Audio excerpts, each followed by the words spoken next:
ஸ்ரீ ராமகிருஷ்ணா.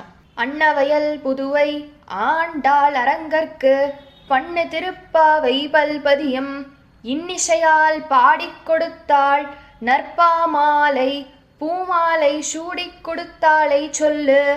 இன்றைய பாசுரத்திலையும் ஆண்டாள் ஒரு தோழியோட வீட்டுக்கு போய் எழுப்புற மாதிரி தான் அமைஞ்சிருக்கு. இந்த பாசுரத்தில் ஆண்டாள் எதை முக்கியமாக சொல்கிறாங்க அப்படின்னா, தூக்கம், காமம், குரோதம், அகங்காரம் முதலிய இந்த தீயவற்றை எல்லாம் தவிர்த்து விட்டு வருவோம். கள்ளம் தவிர் அப்படின்னு சொல்றாங்க. கள்ளம் தவிர்த்து கலந்தேலோர் எம்பாவாய், வாங்க சத்சங்கத்துக்கு வாங்க, பகவானை வழிபட்டுட்டு வருவோம் அப்படின்னு சொல்லி ஆண்டாள் கூப்பிடுறாங்க. பகவான் ஸ்ரீ ராமகிருஷ்ணரும் சொல்லுவாரு, ஒட்டகம் முச்செடியை தின்று வாயினின்று ரத்தம் சொட்டும், ஆயினும் முச்செடியை தின்பதை அது நிறுத்தாது. உலகத்தவரும் எத்தனை துன்பங்களுக்கு ஆளானாலும் அதை விடுவதே கிடையாது அப்படின்னு சொல்லி பகவான் ஸ்ரீ ராமகிருஷ்ணர் சொல்றார். ஏன் அதை நம்ம விடுறதில்லை அப்படின்னா, அதுல ஒரு சுவை இருக்குன்னு நம்ம நினைக்கிறோம், அதுல ஒரு இன்பம் இருக்குன்னு நம்ம நினைக்கிறோம்.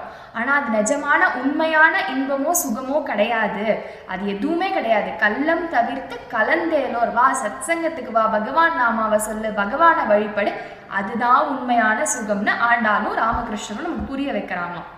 மேலும் சுவாமி விவேகானந்தர் சொல்றாரு, நல்லவற்றின் மீது உன் நினைவை வைத்திரு, நினைக்கும் பொருளாகவே ஆகும் தன்மை நம்மிடம் உள்ளது அப்படின்னு சொல்லி சுவாமிஜி சொல்றார். அப்போ கள்ளத்தை விட்டு எப்ப பார்த்தாலும் தூங்கணும் அப்படின்னு நினைக்காம பகவானை நினைத்திரு. ஏன்னா நம்ம நினைக்கும் பொருளாகவே மாறி விடுவோம், அதனால நம்ம பகவானை நினைப்போம் அப்படின்னு சொல்லி ஆண்டாலும் சொல்றாங்க, சுவாமிஜியும் சொல்றார். மேலும் சுவாமிஜி சொல்றாரு, பலவீனங்களுக்கு உன் மனதில் இடம் கொடுக்காதே, ஸ்ரத்தையுடன் விளங்கு, வீரசாலியாக இரு, ஆத்ம ஞானத்தை பெறு, பிறர் நலத்துக்காக உன் வாழ்வை தியாகம் செய், இதுவே நான் விரும்புவதும் என் ஆசீர்வாதமும் அப்படின்னு சொல்லி சுவாமிஜி சொல்றார். ஆண்டாலும் அதே தான் சொல்றாங்க, பலவீனமான இந்த தூக்கம், காமம், குரோதம், அகங்காரம் முதலியவற்றெல்லாம் அழித்து விட்டு நமக்குள்ள எல்லா ஆற்றலும் இருக்கு அப்படின்றத புரிஞ்சுக்கிட்டு நம்ம பகவானை வழிபடுவோம், பகவானையே நம்ம நினைப்போம், நம்ம சத்சங்கத்திலே இருப்போம் அப்படின்னு சொல்லி ஆண்டாலும் நமக்கு ஆசீர்வாதம் பண்றாங்க, சுவாமிஜியும் நமக்கு ஆசீர்வாதம் பண்றார். அதனால இந்த பாசுரம் எப்படி வருது அப்படின்றத பார்ப்போம். இந்த பாசுரம் மொத்தம் 10 பாசுரத்துல 8வது பாசுரமா அமைஞ்சிருக்கு. இந்த பாசுரம் எப்படி வருது அப்படின்னா, அரங்கனின் கோதை அருளிய திருப்பாவை பாசுரம் 13. புல்லின் வாய்க்கீண்டானை பொல்லா அரக்கனை கிள்ளி களைந்தானை கீர்த்திமை பாடிப்போய் பிள்ளைகள் எல்லோரும் பாவை களம் புக்கார் வெள்ளி எழுந்து வியாழமுறங்கிற்று புல்லும் சிலம்பினகான் போதரை கண்ணினாய் குள்ள குளிர குடைந்து நீராடாதே பள்ளி கிடத்தியோ பாவாய் நீ நன்னாளால் கள்ளம் தவிர்த்து கலந்தேலோர் எம்பாவாய். அப்படி வருது பாசுரம். இந்த பாசுரத்துல ஆண்டாள் முதல்ல என்ன சொல்றாங்கன்னா, புல்லின் வாய் கீண்டானை, பகாசுரன்ற அசுரன் பறவை வடிவத்துல வரான், அவனோட வாயை கிழிச்சு கீண்டி அப்படியே அவனை வதம் செய்யறாரு பகவான் அப்படின்னு சொல்லி ஆண்டாள் வரியில சொல்லியிருக்காங்க. இதுல உள் அர்த்தம் என்ன அப்படின்னு பார்த்தோம்னா, அன்னை ஸ்ரீ சாரதா தேவியார் சொல்லுவாங்க, ஒருவரின் பாவ புண்ணியம் குறித்து பேசினால் கூட பேசுவோருக்கும் கேட்போருக்கும் அவற்றில் ஏதோ கொஞ்சமாவது பங்கை ஏற்றே தீர வேண்டும் அப்படின்னு சொல்லி அன்னையார் சொல்லியிருக்காங்க. அப்போ அதே மாதிரி தான் நம்ம பகவானை தவிர வேற ஏதாவது நம்ம பேசணும் அப்படின்னா அதுக்குள்ள பாவ புண்ணிய பங்கும் நமக்கு வந்துடும். அதனால அதெல்லாம் வேண்டாம், நம்ம எப்போதுமே பகவானை பத்தியே நினைத்திருப்போம். எதிர்மறையான கருத்து பகாசுரனுக்கு இருந்தா கூட அதை பகவான் பால் திருப்பினதுனால பகவானே அவனை வதம் பண்ணி ஏத்துக்க கூடிய அளவுக்கு கருணாமூர்த்தியா இருக்காரு. அப்ப நம்ம பகவானை பத்தியே நினைச்சு அவனோட புகழே பாடுறப்போ அவனை மாதிரி அடிச்சு அடக்காம தட்டி அணைச்சுக்கு வரான் பகவான் நம்மள. அதனால அவனை பத்தி மட்டுமே பேசுவோம், வேற எதை பத்தியும் நம்ம பேச வேண்டாம். மேல சொல்றாங்க, பொல்லா அரக்கனை கிள்ளி களைந்தானை அப்படின்னு சொல்லி. பொல்லா அரக்கனை அப்படின்னா இங்க ராவணனை அது குறிக்குதான். ஏன் அப்படின்னா நம்ம காமம் காஞ்சனம், காமமும் ஆசையும் இதோட ஒரு மொத்த வடிவமாக தான் நம்ம ராவணனை பார்க்குறோம். அது ரெண்டுமே மிகவும் பொல்லாததுன்னு பல இடத்துல பகவான் ஸ்ரீ ராமகிருஷ்ணரும் அன்னை ஸ்ரீ சாரதா தேவியாரும் சொல்லியிருக்காங்க. ஆண்டாலும் அதே தான் சொல்றாங்க, பொல்லா அரக்கனை கிள்ளி களைந்தானே, அந்த காமினி காஞ்சனத்தையே கிள்ளி களைஞ்சிற அளவுக்கு பகவான் கிட்ட காற்றல் இருக்கு, அதை பகவான் கண்டிப்பா செய்வான். ஏன்னா பகவான் ஸ்ரீ ராமகிருஷ்ணர் சொல்றாரு, காமமும் ஆசையுமே மாயை எனப்படுவது. அதற்கு வசப்பட்டு சிறிது சிறிதாக தனது தெய்வீக ஆர்வத்தை இழந்து விடுகின்றான் மனிதன் அப்படின்னு சொல்லி பகவான் ஸ்ரீராமகிருஷ்ணர் சொல்றார். அப்ப அதேதான், இந்த பொல்லா அரக்கனாகிய காமினி காஞ்சனத்தை நீ விட்டுட்டினா போதும், உனக்கு பகவானே கிடைச்சிருவாரு. ஏன்னா அது ரெண்டும் இருக்கிற வரைக்கும் நம்மளோட தெய்வீக ஆர்வத்தை அது குழைத்து விடும். அதனால அது வேண்டாம். அதை பகவான் எப்ப தெரியுமா கிள்ளி களைவான்? எப்போனா கீர்த்திமை பாடி போய் நம்ம ஒரு சிறு முயற்சி எடுத்து அந்த தூக்கத்தை விட்டு வந்து அவனோட கீர்த்தி, அவனோட பெருமையை நம்ம பாடுறப்ப அந்த பொல்லா அரக்கனாகிய காமினி காஞ்சனத்தை பகவான் கிள்ளி களைஞ்சிடுவான். ராவணனை எப்படி வதம் பண்ணாரோ அந்த மாதிரி கிள்ளி களைந்து விடுவான் பகவான் அப்படின்னு சொல்லி இந்த இடத்துல ஆண்டாள் சொல்றாங்க. கீர்த்திமை பாடி போய் அப்படின்னு சொல்றப்போ அன்னை ஸ்ரீ சாரதா தேவியார் சொல்லுவாங்க, ஆன்மீக வாழ்வில் பெரும்பாலான தடைகள் அகத்தில் இருந்துதான் வருகின்றன. ஆனால் தடைகள் எவையானாலும் சரி, ஜபம் செய்ய செய்ய, நாமம் சொல்ல சொல்ல அவை ஒவ்வொன்றாக விலகிவிடும் அப்படின்னு சொல்லி அன்னை ஸ்ரீ சாரதா தேவியார் சொல்லியிருக்காங்க. அப்போ நம்ம அவனோட பேரை புகழ்ந்து பாடுறப்போ காமம் காஞ்சலம் அப்படி நமக்குள்ள இருக்கிற தடைகள், வெளியிலேந்து வர தடைகள் எல்லாமே ஒவ்வொன்றாக விலகிவிடும். அதனால அவன் பேரை சொல்லுவோம். அந்த நேரத்துல நீ தூங்கிட்டு இருக்காதமா, கொஞ்சம் முயற்சி செஞ்சு அந்த தூக்கத்தை விட்டுட்டு நீ வா, நம்ம போய் பகவானோட நாமாவை சொல்லி அவனோட அருளை பெறுவோம் அப்படின்னு சொல்லி அந்த பொண்ணுகிட்டக்க ஆண்டாள் சொல்றாங்க. அப்புறம் மேலும் ஆண்டாள் சொல்றாங்க, பிள்ளைகள் எல்லோரும் பாவை களம் புக்கார். பாரு, நான் உன்னை எழுப்ப வந்திருக்கேன், மற்ற பிள்ளைகள்லாம் பாவை களம், எங்கே நம்ம நோன்பு நோக்க போறோமோ அந்த இடத்துக்கு போறாங்க, அதனால நீயும் சீக்கிரமா வா, எங்களோட வந்து சேர்ந்துக்கோ அப்படின்னு சொல்லி. ஏன் வீட்லயே நம்ம பண்ண முடியாதா? இல்ல ஊருக்குள்ளே பண்ண முடியாதா? ஏன் அதுக்கு பாவை களம்னு தனியா ஒரு இடத்துல போய் பண்ணணும் அப்படின்னா, பகவான் ஸ்ரீ ராமகிருஷ்ணர் சொல்றாரு, நமக்கு ஒரு பொருந்திய சூழ்நிலை வேணும். ஆன்ம சாதனங்கள் செய்யறதுக்கு ஊருக்குள்ள இருந்தெல்லாம் செய்ய முடியாது, ஒரு பொருந்திய சூழ்நிலை வேணும். அதாவது எப்படி சொல்வார் அப்படின்னா, தனது உள்ளம் என்னும் குகை, ஜனசஞ்சாரமற்ற இடம், வனப்பு வாய்ந்த வனம் ஆகியவை சாதனங்களுக்கு ஏற்ற இடம். உலகப்பற்று என்னும் தாகஜலத்தில் வருந்துகின்றவனை உலக விஷயானுபவங்களுக்கிடையில் வைத்தால் அதையேதான் அவன் நினைத்து கொண்டிருப்பான். ஊர்காய் என்று கூறும் போதே நாவில் ஜலம் ஊறும். விஷயபோதம் ஊர்காய்க்கு நிகர். ஆக சாதகன் ஒருவன் அச்சூழ்நிலையை பிரிந்து ஏகாந்த வாசத்திற்கு போக வேண்டும் அப்படின்னு சொல்லி பகவான் ஸ்ரீராமகிருஷ்ணர் சொல்லியிருக்கார். அப்ப ஆண்டாள் அதே தான் சொல்றாங்க, பிள்ளைகள் எல்லோரும் பாவை களம் புக்கார்.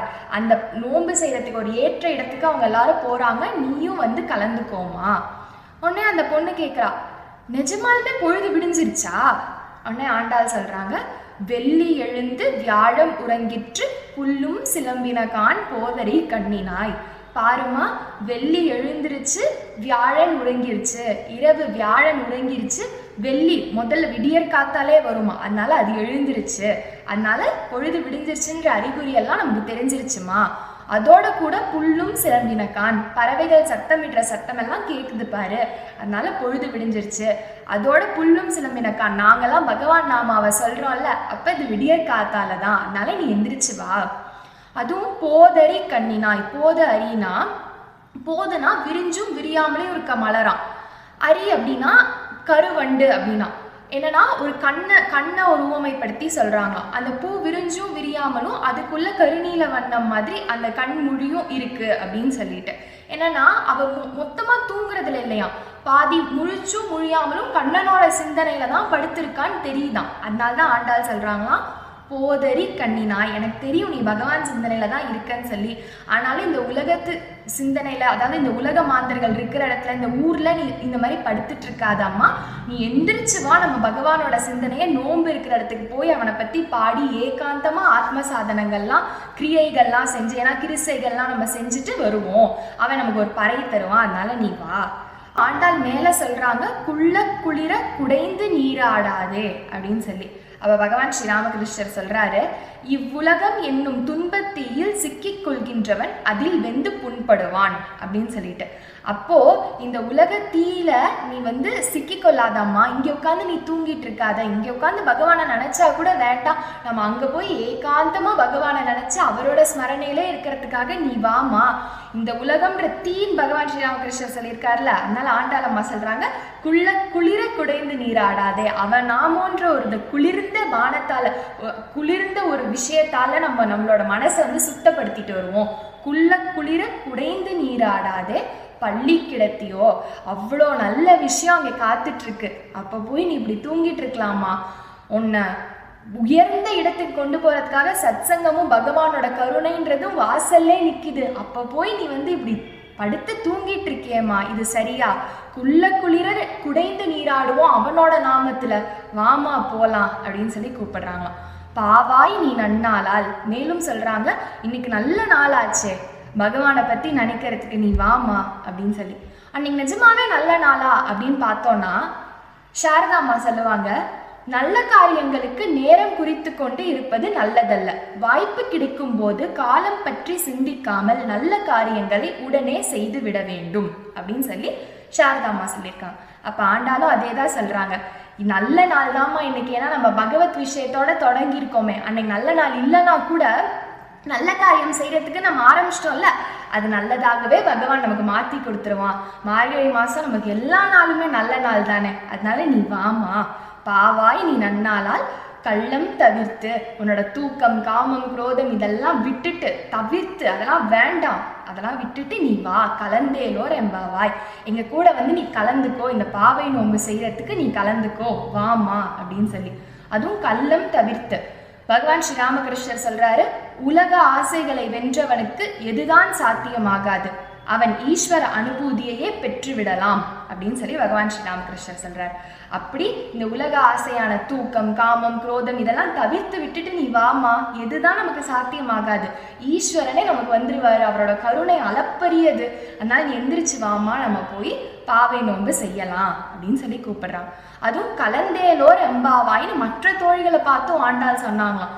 ஏன்னா நல்ல விஷயம் ஏதாவது நடக்குது அப்படின்னா நாமா சொல்லணும் அப்படின்னா தனித்தனியா அழைப்பு வேணும்னு எதிர்பார்க்க கூடாதுன்னு சான்றோர்கள் சொல்லுவாங்க. நம்மளா போய் அதுல மனம் உவந்து கலந்துக்கணும், இவங்க கூப்பிடலன்னா அவங்க கூப்பிடலன்னா அப்படின்லாம் பார்க்க கூடாது. நல்ல காரியம் பகவத் நாமா சத்சங்கம் கோயில் இதுக்கெல்லாம் போறப்ப நம்மளே மனம் உவந்து அழைப்பில்லைன்னா கூட அவங்க கூட போய் சேர்ந்துக்கணும், கலந்துக்கணும். கலந்தேலோர் எம்பாவாய் அப்படின்னு ஆண்டாலும் சொல்லி கூப்பிடுறாங்க. இதுக்கப்புறமா அந்த பொண்ணு வராம இருப்பாளா என்ன? இதோ வந்துட்டேன் ஆண்டாள், வா நம்ம பாவை களத்துக்கு போலாம், இது வேண்டாம், இது வந்து துன்பத்தி இந்த உலகம் வந்து, அதனால நீ வா போலாம் அப்படின்னு சொல்லி எல்லாருமா சேர்ந்து பாவை களத்துக்கு போனாங்களாம். இந்த பாசுரம் இப்படிதான் அமைஞ்சிருக்கு. நாளையோட பாசுரத்துலையும் ஆண்டாள் ஒரு தோழி எழுப்புற மாதிரி தான் வரப்போகுது. அது நாளைக்கு என்னன்றதை பார்ப்போம். இன்னைக்கு ஆண்டாள் சொன்ன மாதிரி காமம் குரோதம் தூக்கம் இது எல்லாம் நம்ம மனசை விட்டு போய் அவனோட புகழை நம்ம எப்போதுமே பாடணும், எப்போதுமே குளிர அவனோட நாமத்துல நீராடணும் அப்படின்றத ஆண்டாள் அம்மா நமக்கு தரணும், அருள் பண்ணணும் அப்படின்னு வேண்டிட்டு முடிச்சுக்கலாம். ஆண்டாள் திருவடிகளே சரணம். சர்வம் ஸ்ரீராமகிருஷ்ணார்பணமஸ்து.